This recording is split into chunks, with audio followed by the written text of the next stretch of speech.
Well, hello, everyone. This is John Byrne with Poets and Quants. Welcome to our final panel today. I think it's going to be one of our best. We have with us four young MBA entrepreneurs who are pursuing their own ideas and startups. They're at various stages of development, and they're all from our #1 program for entrepreneurship. That's at the Olin Business School at Washington University. So let me welcome each and every one of you, and let me introduce each and every one of you first. We have Tova Feinberg, who will be graduating in 2022. Next year, she's going to go online with a really cool e-commerce bakery that will specialize in gluten-free baking products.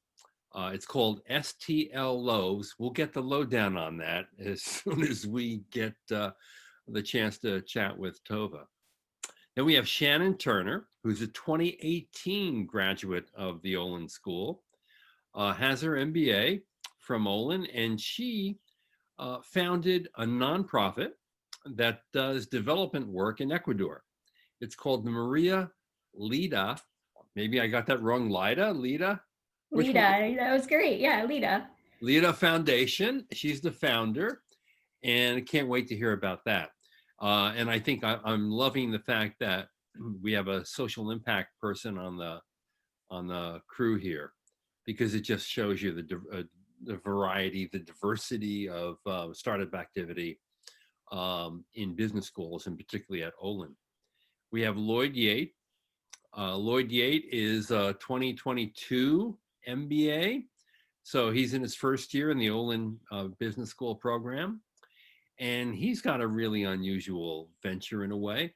It's ties. You know, I thought, look, I don't have a tie on. I must be too old to enjoy ties. No, only kidding. Now I noticed that Lloyd certainly has a tie. We want a close up on his tie, make sure it's from his own company. And then we have Byrne Porter, who will be graduating this year. He has a really cool startup called Hum Industrial Technology, and we'll find all about that soon enough. Great variety, clothing, food, nonprofit development, and industrial tech. I mean, what great variety is that? Why don't we start with Shannon? Shannon, you graduated, 2 years ago. So you're the old one here, believe it or not. Tell us about your startup. Tell us about your foundation, how you came to it, and give us a sense for what you're doing. Sure. Thank you very much for having me. So again, my name is Shannon Turner, and I'm the founder and CEO of the Maria Lida Foundation, and it is Lida, so great job with the pronunciation on that. I'm actually a product of an immigrant family from Ecuador, South America, to the United States. And I've always felt extremely blessed to get the education that I've received in the States, and have always had a passion to use that education to get back to my roots. And so during my Olin MBA journey, I always had kind of an idea that I would like to start a social enterprise to benefit Ecuador. And throughout my time, I really developed the idea, and the Maria Lida Foundation was created shortly after graduation. It's a nonprofit organization that promotes self-sustaining economic development in a small town called Alosi, which is where my family's from. It's in the Sierra, the mountain range of Ecuador. And we're trying to use education, vocational training, and tourism as vehicles for economic development in the area. Now, give me one idea of a project that you're working on. A specific project. Sure. So something that we recently started was a business consulting program with a local indigenous community. Alosi has a lot of indigenous populations living near and around it. And so we've been starting to provide business consulting services. Obviously, tourism has taken a big hit, unfortunately, during this time, but we still believe that it is going to eventually make a recovery. And something that we can help the local community do in the meantime is maybe promote tourism to the domestic population in tourism as people start to kind of move around within the country. And this indigenous community has an amazing different features that can be enjoyed outside safely and with social distancing. And so something that we're working on right now is to help them to formulate marketing strategies and business strategies to really increase tourism to that area. Terrific. Now, Byron, I love the name of your company, Hum. Now, that suggests to me that you're doing something to allow companies to do something that hums. Tell That's us about exactly right. Yeah, and that's one thing they don't talk about in business school as far as naming a company. You think it's easy. That took like 3 months to get to that point. Maybe it's just my sad story, but Hum, coming from I cut my teeth in a manufacturing plant. I'm an engineer by trade, and a hum is the best noise you can have in a process. So a hum means everything is good. It's going right along. If it's quiet, that's a big issue, and if it's loud, that's also an issue. And so we use wireless sensors on freight rail cars to do a variety of things, one of which is vibration monitoring and temperature analytics. And so we can predict when those components are going to fail, months to even years in advance before they do. So the rotating assembly, the wheels, the bearings of the rail car. So it solves a big need. But yeah, so we keep them humming instead of having those big breaks or derailments or any other kind of failure. So it's kind of like an early warning system to take equipment off and get it fixed and repaired and upgraded before it actually fails. Is that essentially it? Correct. Yeah. And maintenance planning and management, this is predictive maintenance. Right now, the rail industry is on a reactive maintenance cycle. So it just happens, they have a derailment, something breaks in the rail car, and then you have oil that gets spilled in a lake, or you have an explosion, with flammable material. This is a way of taking care of that maintenance at the right time and the right place. And how in the world did you come up with this idea? Yeah, so this is maybe something they talk a little bit more about in business school. This was idea number 2. So this was a pivot. So I had spent time in a rail yard. I managed a crew of workers in a rail yard. I was familiar with the impact of rail on a big ag business, a big processing plant. But yeah, the first idea didn't last the first customer visit. So I spent a good summer trying to figure out what on earth I was going to do after I turned down a really nice internship on a more traditional path. And I came across some technology that was developed and partnered with the researcher who'd kind of brought to pass. And my CTO was a big part of that. He came on board, and we've kind of been going since. Wow, that's great. Now, Tova, STL Lowe's. What does STL stand for? St. Louis. Of course it does. Tell us about your e-commerce bakery. Sure. So it really stemmed from the pandemic. It was very hard for me coming from a food and beverage background, seeing a lot of these restaurants shutting down left and right. And then I actually lost my bartending job that I was having while I was studying for grad school. So really just the impact that I've seen personally, as well as just everyone around me. And I wanted to do something that could really impact the people's lives within the community, as well as people within the nation, from a passion of mine, which is always food. So we decided to do an e-commerce bakery business, and always the best way to someone's stomach is through sweets. So we decided to do it's based off of Friendship Amish bread. Huh. So it's sweet breads. Yeah. Very gluten-full, but we will also have gluten-free options as well to cater to those who have the allergies. But we plan to ship nationwide. I currently do deliveries here in St. Louis, and I've started to ship as well. And we plan to launch the website in 2021. Wow. Now, where do you bake? Currently, I bake out of my house. I did have a commercial kitchen, but just due to the volume of school, I toned it down, and now I bake from my kitchen. We do get some regular orders in, and then I've been baking in batches for the students at WashU, which actually helped me with my market research for flavors to launch. That's great. I'm just curious, when you say flavors, like what are the most popular flavors that you sell?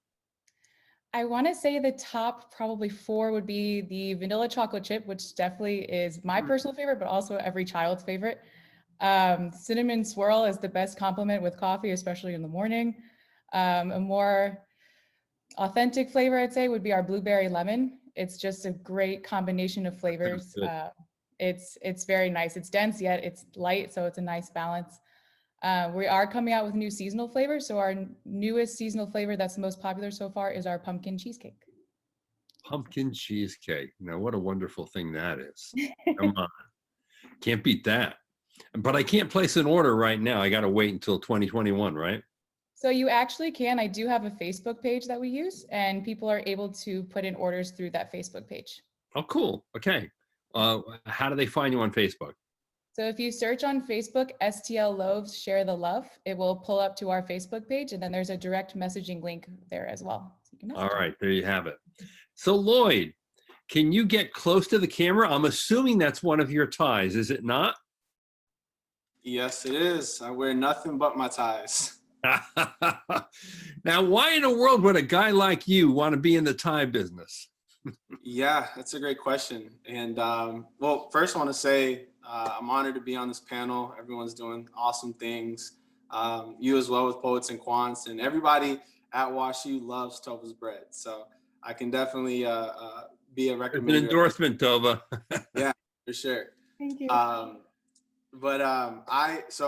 I started my company Tillman Ties a couple years ago as I was finishing up my undergraduate studies at Northwestern University. There, I was a student athlete. I was on the football team, a scholarship quarterback on the football team. And before every game day, we were prescribed to wear a shirt and tie. And Really? Yeah. Or it was something that a lot of guys took pride in. A lot of guys just saw it as a mandatory task. But for the guys that took a lot of pride in it, we always wanted to showcase our style. And before each year, the staff and coaches would give us a tie and a blazer, but we would never wear it because it was low quality. It was kind of not stylish at all. So it kind of went to waste. So I saw this opportunity to vamp up the formal accessory style in the academia space. And I noticed not only with sports teams, but even in the bookstores. If you go to an academic bookstore, all the ties are lower quality polyester material and just kind of logos plastered all over. So me being a tie guy, I love suits and ties. It just kind of made sense. So part of what you're doing is updating the ties that are associated with different schools, because you're right, they are polyester. They're pretty boring. They just have a bunch of symbols on.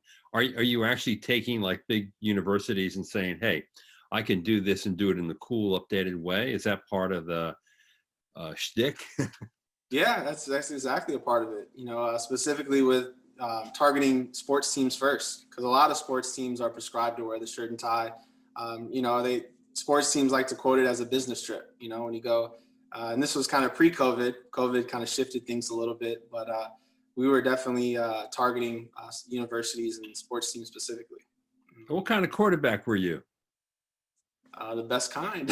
Wait a minute. Did you run the ball a lot, or did you like a long pass? You know, I definitely like to did it all. Yeah, I definitely try to do it all. So. That's great. So let's stay with you, Lloyd, for a second. When did you know you really wanted to become an entrepreneur, and how did you know? Yeah, I definitely know I wanted to be kind of a business owner, entrepreneur since high school. Oh, wow. I think it stemmed from my father. My father is a trained physician, but he moved into private practice, and since private practice started opening up other businesses, and I've seen the success he's been able to come to, a lot of the hard work that he's been able to put in, and kind of the reward that's been an outcome of it. Not only kind of personally into our family, but I think what's really inspiring to me is the impact he's had on our communities growing up, on his alma mater, on his former high school, and on the people he employs. I think, you know, if I could create some jobs, I think that would be a very fulfilling feeling for me. So I definitely knew I wanted to be an entrepreneur for a long time. Totally agree. I think the best part of entrepreneurship is generating meaningful employment for others, frankly. Shannon, 4 years ago, when you entered Olin in the MBA program, did you know you would end up doing what you're doing? I would say I had a strong feeling, yes. Oh, okay. Right before I entered the MBA program at Olin, I actually went on a trip to Ecuador for the first time to really explore, where my family on my father's side and where he grew up before he moved to the United States. I had never been there before.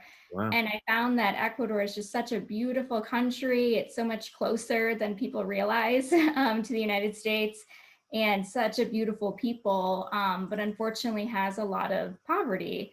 And so that really stuck in my mind as I started my MBA studies. And I really was looking for a program that was entrepreneurial and had a robust curriculum to really explore starting a social enterprise.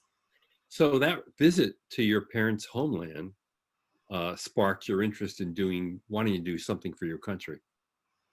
Yes, definitely. I every time I would be in a class and we would start to talk about something maybe relevant or just social impact and social enterprises, I was constantly thinking about Ecuador and the things that I had experienced and saw, and who I had talked to there about some issues that could be solved through business. And so it was definitely on my mind during my studies.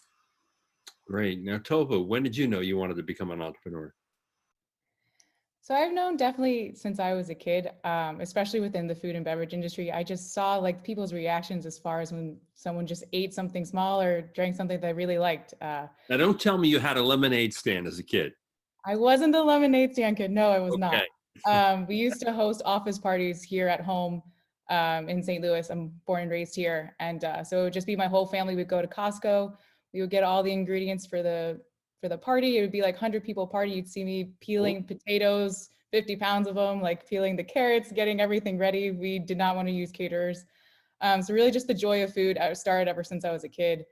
And as far as like owning my own business, it was always a challenge because I just saw a lot of food and beverage businesses left and right just did not succeed for various reasons. So it was honestly the pandemic that was the main spark that was like, okay, I can really make an impact on something. How can I kind of modernize the food and beverage industry to make it work in something like a situation that we're dealing with now? Right.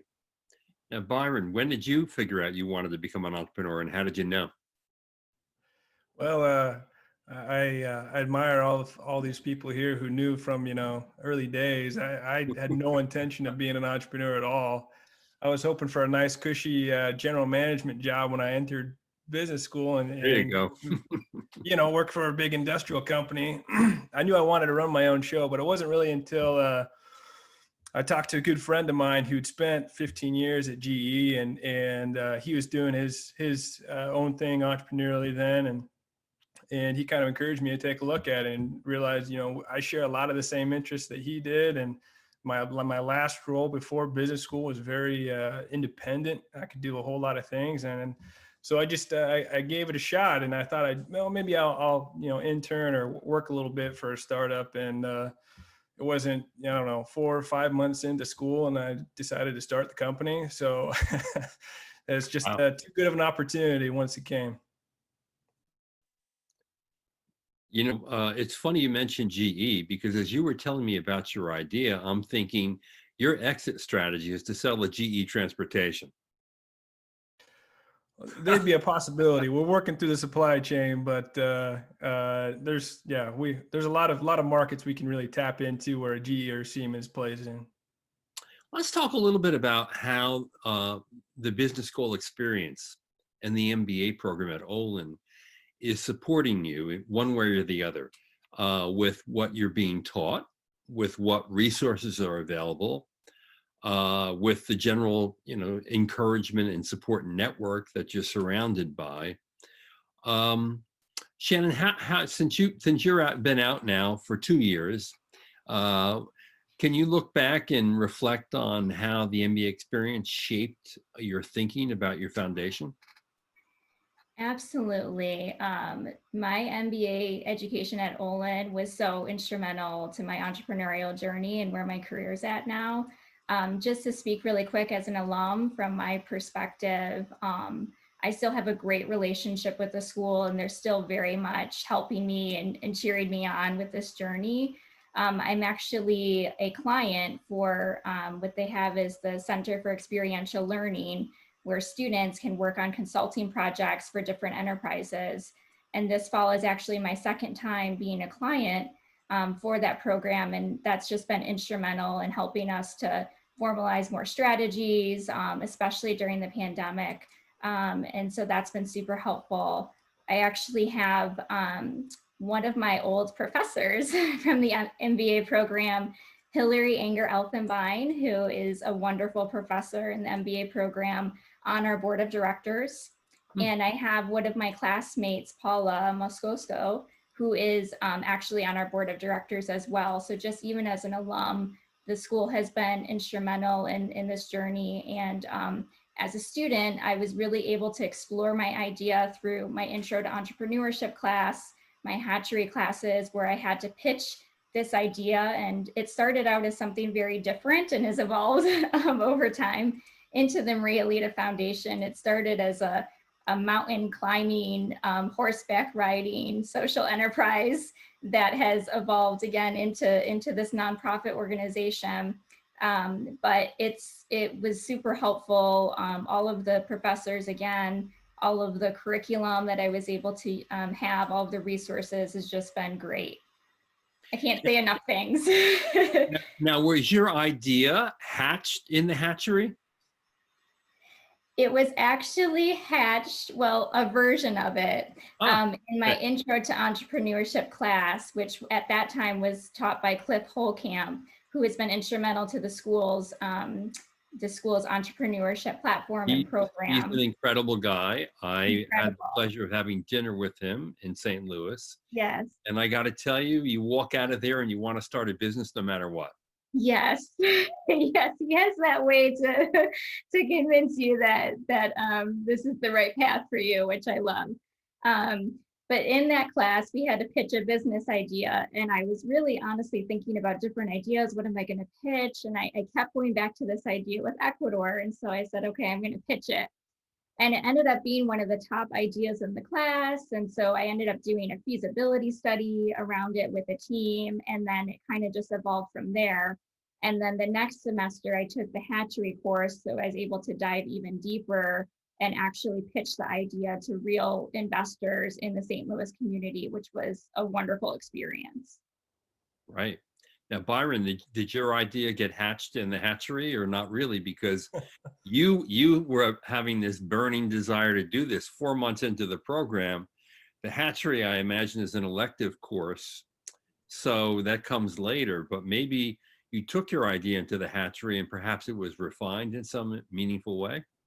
Yeah. By then I'd already sunk at least half my savings into it. So, yeah, no, I think I had the idea. Actually, another Cliff shout out had a great influence on me as well and got me into thinking about how I'd enter the entrepreneurial space. And I ended up at a conference and had the idea just before the intro to entrepreneurship class. And so I did the same thing where I used that as a feasibility study. That was the first idea and everything looked great. And at the end, after the semester, I went to a customer and then they shot it down. So, I guess maybe it helped me work to that end a little bit faster. But yeah, just great resources at WashU. Can't say enough about that.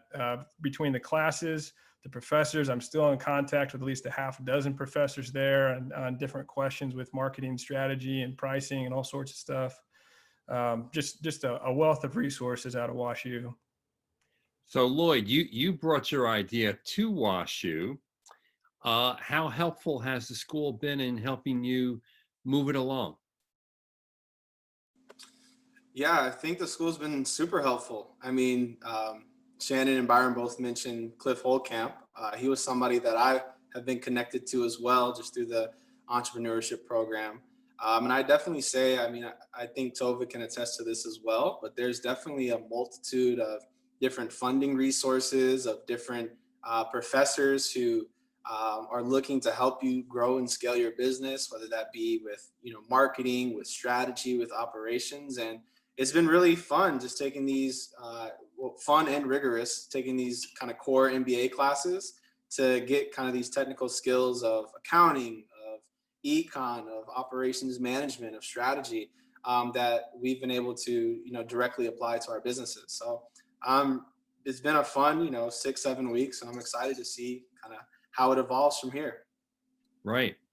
And now, Tova, you've used the community around you as basically your guinea pigs for your company and your products, right?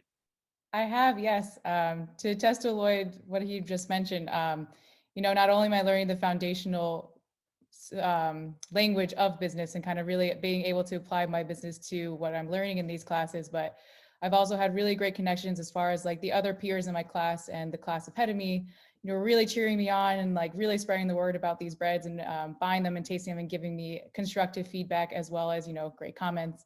And also professors. I did not have the pleasure of working with the professor they mentioned, but I have been working with Doug Vilhard, who has been one of the leads in entrepreneurship, and he has been truly amazing. I met him before the year began. He's really been there step by step. I just entered the SVC competition as well, the Scandalaris Venture competition. So really just hands-on, just learning how to pitch my idea, learning how to do the executive summary and going for the seed money so I could really grow this business, which is super exciting. Right. And I should tell everyone that Doug was in my fireside chat earlier today, and you should look it up. He's a very inspirational character, a serial entrepreneur himself, or a really great role model, I would think.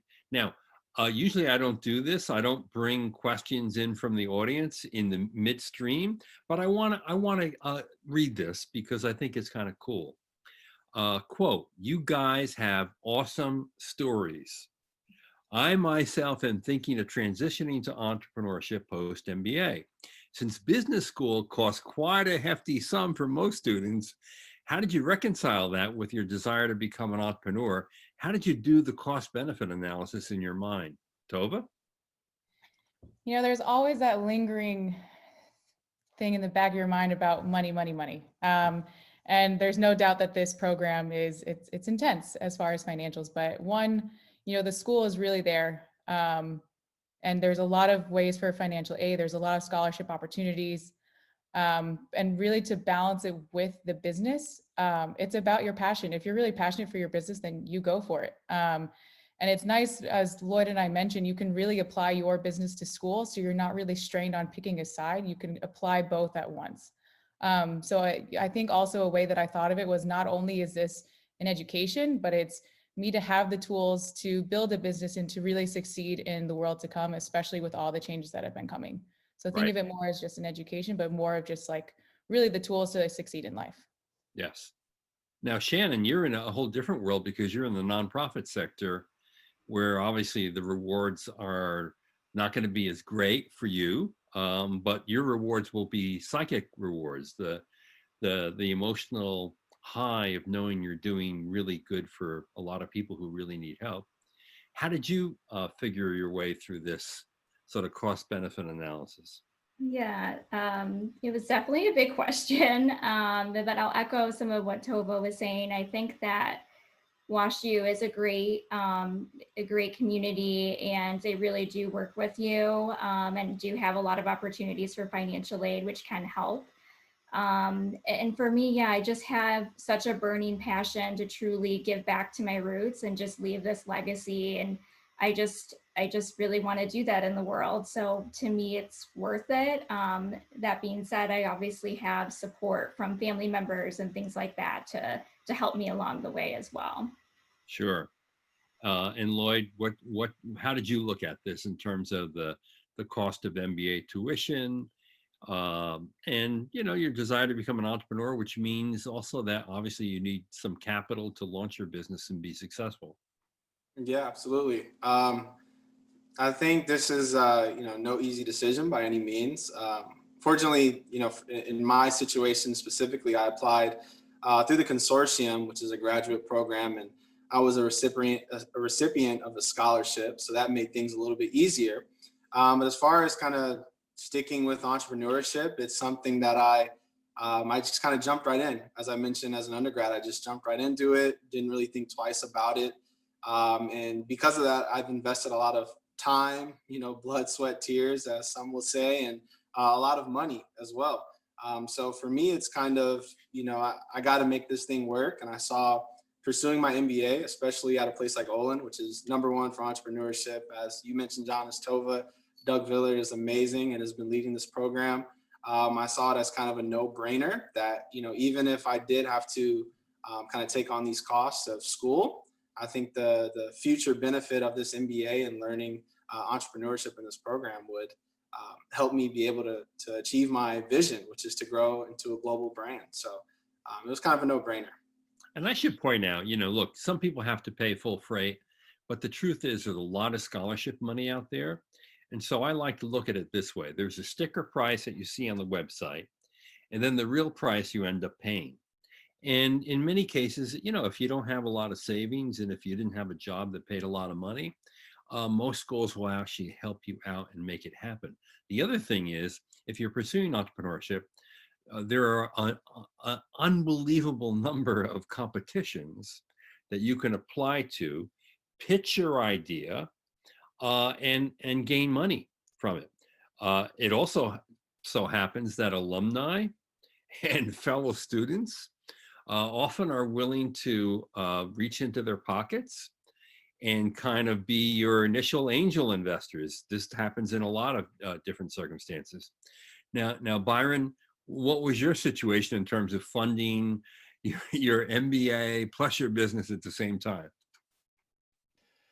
Well, I always thought I wasn't a real risky person until I did this, but we lived off of, and in my situation, it's a little different too. I'm married. I've got two small boys, and it's a lot, especially when that first idea fell flat. It was a long drive home, figuring out, what did I just do to my family? And but we had some good savings built up. When that ran out, dipped into my 401k, and fortunately we were able to get through till we got some investors in the business. But I think Shannon said it best. When you have the idea, when you see the opportunity, it's the passion kind of takes over, and nothing's going to stop you from making it happen. And there's a lot of things in life that you could have maybe with a little bit more comfort and ease. I'm not really interested in those. I'm really interested in kind of making something happen out here, like I think everyone else is. And so money was definitely a secondary thing. Although I'm very, very blessed to have an understanding wife who only took about 5 minutes to really jump behind me. Otherwise, I wouldn't do this at all. So it's different for everyone, for sure. Now, there are a lot of people out there who say, hey, if you have an idea and you want to launch a business, instead of going to business school for an MBA, just take the money you would spend on the tuition and use it to launch your business and go at it. Now, what's your take on that? Why did you think it was helpful, maybe even necessary, to get an MBA to do what ultimately you're doing, Brian? I think there actually is a lot of truth to that. Yeah, and I've thought a lot about this as people have asked me, why did you get an MBA when you started a business? And, for me, it was perfect. For me, it was just right. And as I mentioned, I had no intention of going down this path. Otherwise, maybe I wouldn't have gone to business school. But I think having been through it, I am able to avoid maybe 80-90% of the mistakes that startup founders make. Because I have the frameworks, I've got the resources, and when you go to school, you buy an alumni network, and so I had a huge help. I mean, all along the way, the faculty, everything, just phenomenal. So I increased the chance of my business succeeding dramatically. And I don't know that I would have taken the plunge and I had 2 years of time to really kind of experiment if I was still working full time. So I think some of it's, you look back, or maybe you're just looking at it through rose-colored glasses, but I don't know if that's the same story, if the numbers work out, if you say, I could do this all without business school. Yeah, no, I think you make a really good point. You're de-risking your venture. Okay, so as an engineer, what did you know about marketing, finance, accounting, strategy, operations? Maybe you knew a little bit of operations, but you probably didn't know anything about marketing or strategy or finance or accounting. And so knowing those basics, I think, are important to making smart decisions for yourself and your business. Also, just, working with others, collaborating with others, getting the best out of people, motivating them. As your business grows and you gain employees and you have a real organization to run, those skills are going to be instrumental. Lloyd, why didn't you just take your money and plunk it down on your Thai company and say, I don't need this MBA? Well, I really echo what Brian was saying. Kind of getting an MBA is invaluable. I think one thing that Doug Villard really expresses is getting an MBA is about kind of learning the language of business, and essentially in growing a business, kind of getting in the boardroom, speaking with board of directors, just kind of being on the same page and on the same wavelength as people who you want to be in rooms with. So I think that's a big thing for sure. As you mentioned too, just learning different things of finance and accounting that weren't my strong suits. Sure. And then I think lastly for me, kind of to Brian's point as well, de-risking it. I think an MBA helps give me a better chance, right? Because an MBA will help me get into those rooms, will help me get and attract investors, will help me just be more of an asset moving forward. So getting an MBA was, like I mentioned, was a no-brainer. Great. Now, Shannon, how about for you? Yeah, I think I would just echo the same things that, well, for me personally as well, I worked in the legal field for several years before getting my MBA. So I really felt that receiving an MBA education would be beneficial to me because I wanted to learn the foundations and basics of business. And I thought getting a formal education in that would be a great idea. I think that you just have so many resources at your fingertips as a student. It really kind of disarms you in a way to share your idea. I think a lot of people are willing to give advice or to grab coffee or spend time with someone who's a student that's just trying to learn, as opposed to maybe, you're trying to pitch to them for something that you want right away. So I think that that's another great aspect if you're looking to start up your own business, but you want to get an MBA. And it also provides great resources for market research into the industry that you're looking to enter. I mean, it's, again, right at your fingertips, so you can't really beat that. And your network of professors, faculty members, students, current and past and future is such an asset to you and your enterprise. Yeah, that's really an important point because you're surrounded by an encouraging network of people who want to help you succeed. And your point about, when you're an MBA student, it opens a lot of doors. I mean, people want to help you. And there's the incredible alumni network. You can basically pick up the phone or send an email and know that you're going to get a call back or an answer back fairly quickly. If you're on your own there, and you're trying to start a company and maybe you're looking for suppliers or maybe you're looking for investors, it's different. You're just one of so many, but that affiliation with the school and the fact that you're a student and they remember the times when they were in your situation and they wanted to give back, that's really a helpful and powerful thing. Tova, I bet you've benefited greatly from the network as well, right? I absolutely have. My story is actually a little different though. I didn't really have the groundwork for STLOs until around like June is when we really started. So I already got accepted in the program in April. So it was interesting to see how it kind of evolved at the same time. Because I'm both interested in corporate marketing as well as entrepreneurship. But now entering the school with this business idea, even if I had the business idea years ago, I still would definitely pursue the MBA. Just reiterating what everyone has said, really just having the tools, it's not only the education, but really having those resources, the networking, really the professional advice that you can get to build this up. It really, takes away from the risk, especially for like a food and beverage startup. It definitely puts my mind at ease as well. Now, one thing I should point out, why is Olin number one? And we look at schools and programs on a number of metrics, but two things really stick out for me when I'm thinking about Olin. Number one is the percentage of all the MBA students who are involved in the Entrepreneurship Club, meaning that this matters to them. They have a keen interest in it, maybe even a passion. And even if they don't pursue a startup right away, this is something that they see is in their plan for their life. That's a big element of having an environment of people who are supportive, who respect your ideas, who are there to help you. Another really fascinating indicator is the percentage of graduates who actually launch a company. The average across most business schools is 5%. At Olin, it's more than triple that rate.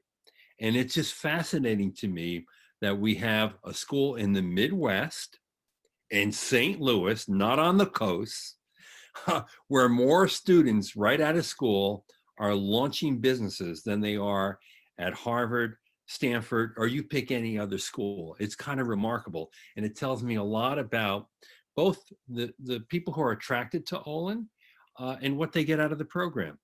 So let's go by, why did you choose Olin to begin with? Tova. The beauty of Olin is not only is it in my hometown of St. Louis, but it reflects off of the culture of St. Louis, which is just very, like, everyone's very personable. You feel like you have the sense of community. You'll walk out into the street, you pass someone, you just wave and say hi. Like, it's just that very natural, friendly environment. And, entering the Olin atmosphere, it's, you have this great reputation of #1 entrepreneurship, but you feel like you're at home in a community where you feel you can push your boundaries of learning. So having that nice balance of like comfort, as well as, kind of uncomfortable with as the sense of competition of like, really pushing yourself to learn, has definitely created, my #1 choice for Olin, because I definitely want to learn not only about myself, but what I'm capable of and push my boundaries, but also in a setting where I can feel confident enough to do so. And I will say, having spent some time in St. Louis over many years, I went to grad school in Missouri, not at WashU, but I know how tight the St. Louis business community is. I have firsthand knowledge of that. Everyone knows everybody. Everyone is supportive of everyone. It's not cutthroat. It's not competitive. And it's not like a really big city like New York where no one knows anybody and they all stay on their own, on their own turf, and they never really engage or interact much with each other.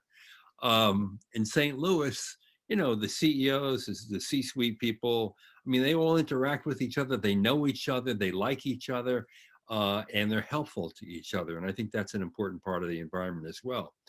Shannon, why Olin? For me, again, when I was applying to schools, I was really looking at the entrepreneurship programs at MBA programs. And what I really liked about Olin was that it had the opportunity for you to focus your studies on a platform. And within that platform, there's several courses, and they had an option for you to study as a platform commercial entrepreneurship or social entrepreneurship. And that really spoke to me, especially the social entrepreneurship portion, because I didn't really see that, at least at the time, at other programs. So that was something that really intrigued me. I also really liked that there were a lot of experiential opportunities in this space. And as someone who didn't have a traditional, business background, I'm someone who likes to learn as I do things. And so that was very attractive to me as well. Again, they have the Center for Experiential Learning, and in that program, you can work as a consultant on various social enterprises.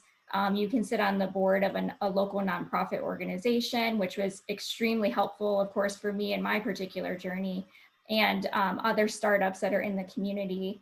And lastly, just to kind of echo what was said earlier, I read a lot of articles about St. Louis, which was very interesting to me at the time because I had lived in Washington, D.C. on the East Coast before this, that it was really becoming an entrepreneurial hub, that there was all this activity going on. There were incubators, there were startups, popping up all over the place. So I thought that would be a really interesting place to be, to kind of explore this even outside of the actual campus. Yeah, those are all really good reasons. And I think, the last point you made is a really interesting one, because there is a real ecosystem in the St. Louis metro area, and Olin has played a very important part in it. Partially it's because of the directors of the entrepreneurship program that you've had, either Doug or the guy who made it all happen before him that you mentioned before. And they're very tight with all of the entrepreneurs, the VCs, the angel investors, what you need to make stuff happen, really. Lloyd, why Olin for you? Yeah, definitely same reasons. I grew up in Chicago. I'm from Chicago. And as far as a community aspect, I definitely feel that St. Louis is a much more tight-knit community and much more supportive of one another, which I think helped attract me to come here.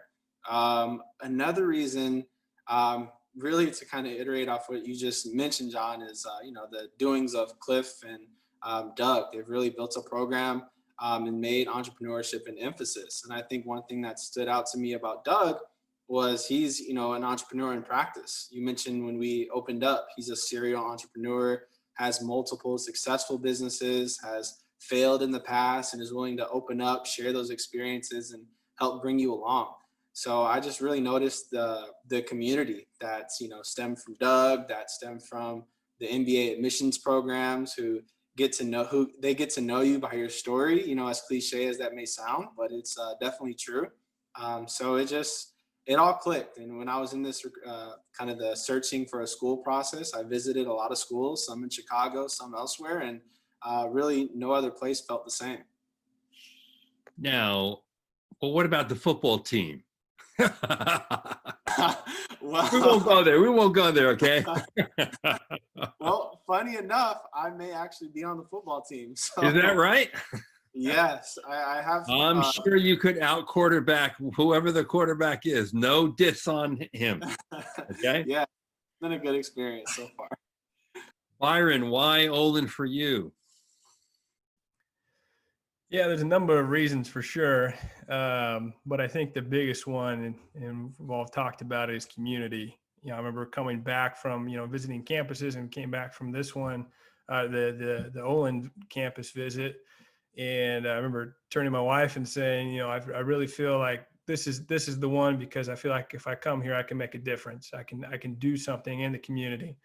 And growing up I grew up in Central Illinois, and I worked in Central Illinois, and I worked, shoulder to shoulder with a lot of blue collar folks. And I grew up in a Rust Belt town, and there's a lot of Chicago envy from St. Louis, actually going back to the rail days when Chicago became the rail hub and St. Louis didn't, quite a while ago. And there's a lot of opportunity here in St. Louis to make a difference in the community. And that's what we really want to do with HUM.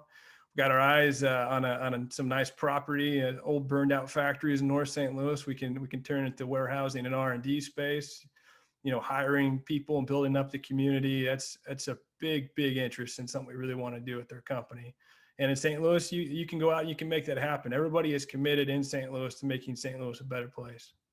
Yeah, that's really true. And the other thing is, the cost in St. Louis is so much more reasonable than they would be in so many other places in the United States where you could do this. You mentioned the space that you've got your eye on. I bet you it's a fraction of the cost of what it would be in Boston or New York or San Francisco. It's so tempting. LA. It's so tempting. Yeah, totally. And to your point, people are going to be helping you. The city's going to help you. The community is going to help you. The school is going to help you. Everyone in concert working together to make sure you're a success, because they know it will really help the area and the community and the people. So let me ask you this. What were the biggest lessons so far you've learned about launching, and in some cases, you're in the early stages, maybe a little bit later, but in scaling the company through your experience so far? So we're with you, Byron. You may as well go for that. What do you say is the biggest lessons you've learned so far? I mean, where to start? Should we pick a particular area? I think I think firing fast is probably a good one, and one you That think, is oh yeah, really important. that makes sense. I can do that. No, I didn't fire a guy fast enough, and it's kind of been biting us all year. So being able to come in and yeah, when things aren't going well, have a good heart to heart and make the changes necessary. That was a lump I took early on, and we're doing much better now. But it's that was a painful lesson to learn. Yeah, that's an important lesson. I will tell everyone, it may seem maybe even harsh to some people that the first lesson you learn is, hey, if you're going to fire someone, fire them right away. Don't wait. But the truth is, long before you pull the trigger, and if you acted sooner, it would not only help the company, it would even help the person, to help the other person find the right thing for him or her. And that's a really important lesson. And that's one that even successful entrepreneurs have struggled with for years. Lloyd, what have you learned in terms of launching and scaling your business in the program? Yeah, I've learned a lot. I think kind of to Byron's point, team is everything. I definitely had some team issues and over the past year or so. So definitely recruiting a team that aligns with your vision and is complementary to your skill sets is very, very important. I would also say just kind of being comfortable with being uncomfortable, more or less, just in the sense that for trial and error. When I was, pre-COVID, a big point of emphasis was getting distribution into retail stores, department stores. So calling different buyers, oftentimes I didn't get through there. I was always, stuck with the secretary or other gatekeepers. So just finding new ways, like going up to the store saying, hey, I'm here to see the buyer with some of my samples, or just different modes of experimentation. So I would say just, I've learned to really not be afraid to put myself out there, especially if it's something that I'm passionate about. And something I didn't ask you before, Lloyd, but why the name Tillman Ties? Yeah, so Tillman is a family name of mine, and okay. My great grandfather was a Pullman railroad porter, and they were known in the early 1910s and 20s to create the Black middle class. They had to be dressed really elegantly and nice, and be literate, speak well. So he kind of ingrained this way of just representing your best self. So it stemmed from him, and wanted to use the family name. I love that. Would you say he was inspirational to you? Yeah, absolutely. He inspired, my grandfather, my father, and, it's kind of a trickle down effect. So super inspirational. All right. Shannon, what have you learned? What's the biggest lesson you take away so far from launching and scaling your venture? I think for me, I tend to be a perfectionist at times. So I've learned over the past 2.5 years that it's important to do your due diligence and have a good plan, but to be a little bit flexible. And sometimes it's better to act on the plan, kind of what Lloyd was saying, and maybe experiment a little bit rather than waiting for the perfect timing and the perfect plan to actually take some action. And this is especially true during this pandemic, that you really have to be flexible and nimble and be willing to pivot when it's needed. Really true. I guess people say perfect is the enemy of good, and good is often good enough. Yes. And perfection is elusive and maybe never achievable, so forget about it. Yes. Tova, what have you learned? I think my biggest lesson so far, being newer to the business area, was really just knowing when to take a step back. So, I really had this great idea. I'm working with my business partner. We built it up, and I just gained this momentum of excitement. Like, yes, this is a great product, great business. And I pushed a little too fast because there were definitely a few areas that I really wanted to focus on, like perfecting a recipe or making sure I have the flavors right. I wanted to post 14 flavors on the website, and I was like, this is nuts. This is way too many to start with. And being a two-man team, it would definitely be way too many to start with. So it was really just understanding when I needed to take a step back and kind of just look from a different perspective and slow things down, because it would be too much of a risk. So it's been nice to learn the foundations of business and kind of taking it step by step and like learning and comparing it with my own so that I can really make a successful venture. Terrific. Now let's go, and each of you may be able to move back in your life. In other words, transport yourself back to when you were applying. Now, for two of you, it wasn't all that long ago, for Tova and Lloyd. For Shannon, it was 4 years ago. For Byron, it was over 2 years ago. What advice would you have to your former self that would be helpful to today's applicants? How do you decide where to go to get your MBA? How do you figure out fit? What are the steps you would take now that maybe you took when you were in that mode, or maybe you didn't take? Shannon? Sure. Something I did when I was researching schools and deciding where I wanted to apply to was, I know it sounds simple, but really looking at the website, and I think a lot of schools give their curriculum on the website, and just looking at what they really emphasize as their accomplishments, something that what's their mission, what's their goals, and does that really align with what you have for yourself in your career? So again, I was really interested in looking at, for schools, what do they have to provide as far as entrepreneurship for curriculum, and really liked what I saw at WashU.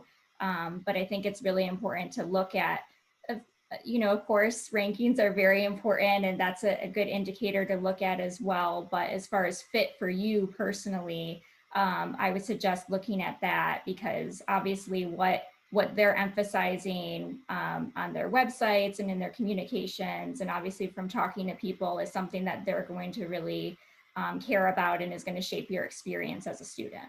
True. Byron, your advice? I'd probably tell my self, don't even worry about it.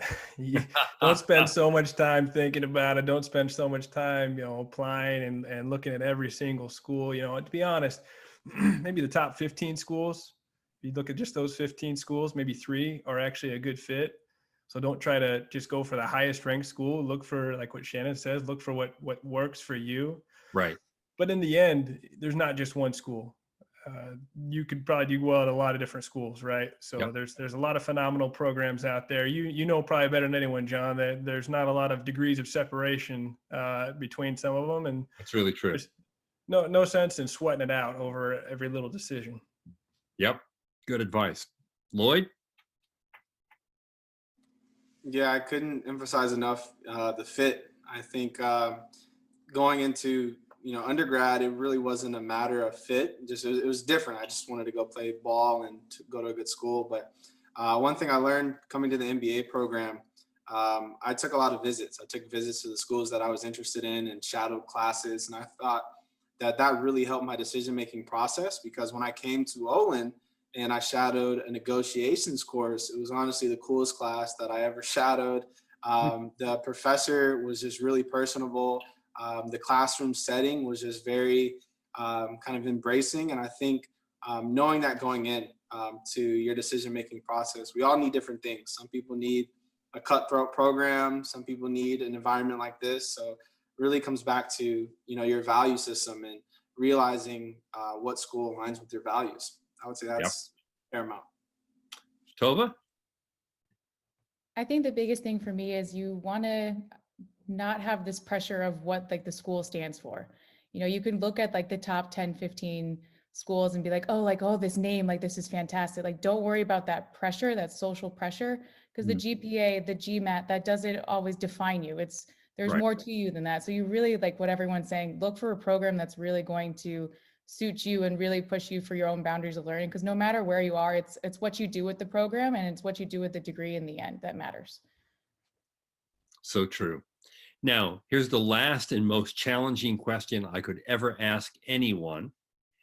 And I've been asked to ask it of Byron. It is from an audience member. Now, are you ready for this? Here's the question. Here's the question for you. Does Lloyd root for the Cardinals or the Cubs? Oh, it's Cubs all the way. I don't even care if he roots for the Cardinals. He'll change. he needs some instruction. But I figure from a Chi-Town guy, we can stand together in that. I was born on the north side, so it'll be Cubs all the way. There you go. Okay, and I will say the Cardinals have had an incredible team, great farm system, one of the most passionate baseball fan towns there is. So is Chicago. But guess what? LA and Tampa Bay is in the World Series this year. All right. Hey, what a pleasure it's been to spend the last hour with all of you. I wish you great success. Maybe even more important than success, great fun. And that feeling of pride you get from creating something on your own and making something happen. Because really, the only people who advance this world are the people who make stuff happen. All four of you are making it happen. So thanks for joining us. Really appreciate it. Good luck to you. Stay safe and healthy. Thanks, John. Thank you very Take much. care. Thank you very much.